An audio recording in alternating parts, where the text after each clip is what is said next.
Good evening. Let's continue with our so called Slave Bible series. And tonight we'll be coming from the book of Habakkuk, chapter 2.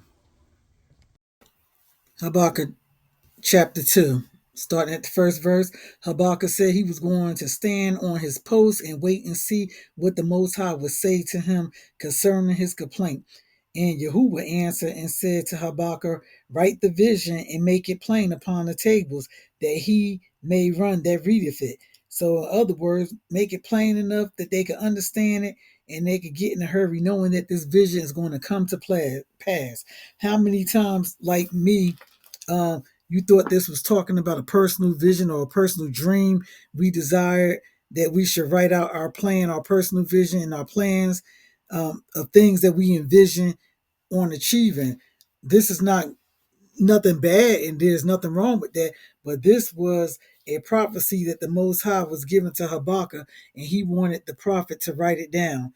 The Most High said the vision was for an appointed time, but at the end it shall speak and not lie. In other words, it might not be right away. It's going to be some time before it come to pass. You might have to wait a little while, but just be assured that it was going to come to pass. Verse 4 says, see, he whose being is not upright in him is puffed up, but the righteous one lives by his steadfastness. I like the way this verse read better in the King James Version. It says, behold, his soul which is lifted up is not upright in him, but the just shall live by his faith. This is talking about the Chaldeans.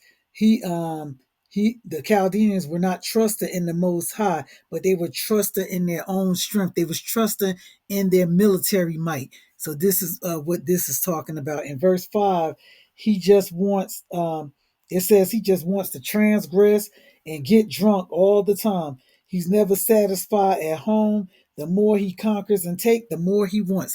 The Babylonians sound similar to America, don't it?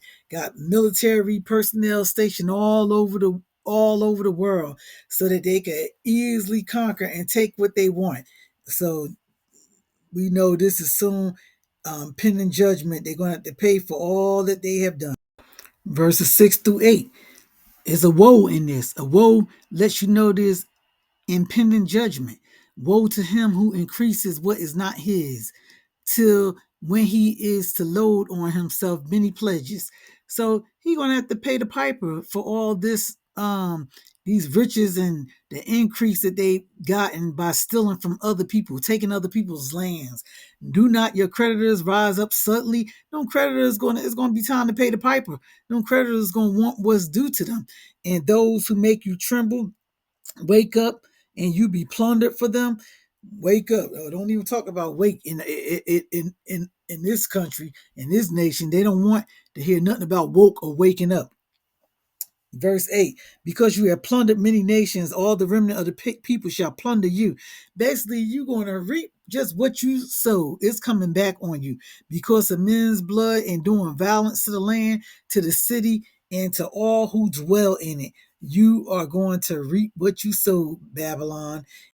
Verses 9, woe to him who is getting evil gain for his house in order to set up his nest on high to escape the clutches of evil. So they was getting these riches by evil gain, and then they was living up high in these fortified cities, so they thought. But in spite of all them hoarding all that wealth that they gained by their evil actions, it was going to come tumbling down. Verse 10, you have counseled shame for your house. They done brought shame on their whole household. They thought they was building dynasties, but they shall go down in shame. Them dynasties shall be go down in shame. In verse 11, for a stone from the wall cries out, and the beams from the timbers answer it. Just let them know how much they done so much wickedness. Even the stones was crying out against them.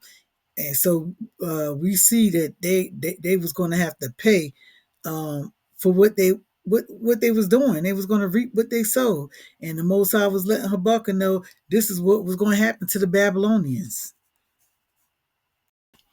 Verses 13 through 16. Verse 13, it says, see, Is it not from Yahuwah of hosts that peoples labor only for fire and nations weary themselves for naught?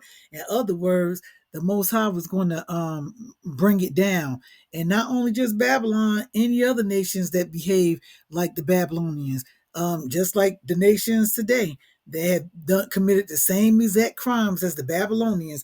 They're going to soon pay. They're going to soon come tumbling down. For the earth shall be filled with the knowledge of the esteem of Yahuwah as the waters cover the sea. So the earth is going to be filled with the knowledge, knowing that it was the Most High Yah that has brought these things to pass.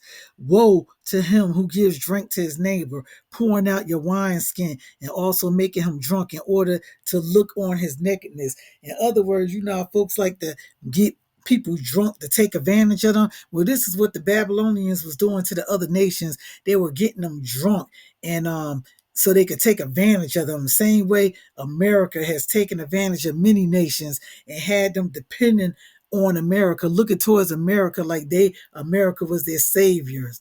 But they have found out, they're finding out that no, America can't save them. In verse 16, you shall be filled with shame instead of esteem. All this they did, they thought so high of themselves, but they shall be filled with shame. They're going to go down in history. Shameful, a shameful nation. Drink you too, and be exposed as uncircumcised. You know, they was trying to trick other nations to get them drunk, but they also don't realize they're being drunken themselves. The cup of the right hand of Yahuwah shall come around to you in great shame upon your esteem. Verses 17 through 20 in our conclusion, it says, for the violence done to Lebanon is to overwhelm you. So basically, once again, reiterating the fact that they're going to reap what they sowed. Of 18, of what you shall a carved image be. This is talking about adultery. You know, they're making their carved images, creating these images to worship, but it's going to all come tumbling down. It's all for naught. Woe to him who says to wood, awake, to silent stone, arise. These idols won't be able to save you, won't be able to help you in the day of judgment that is about to fall upon the Babylonians.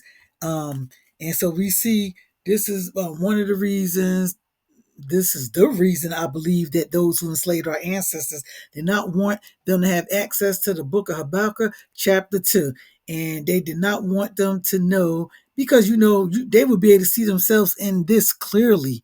They didn't want them to know about it, and for our ancestors to ever get any hope that judgment will come upon those who were oppressing them. Until we meet again, y'all be blessed.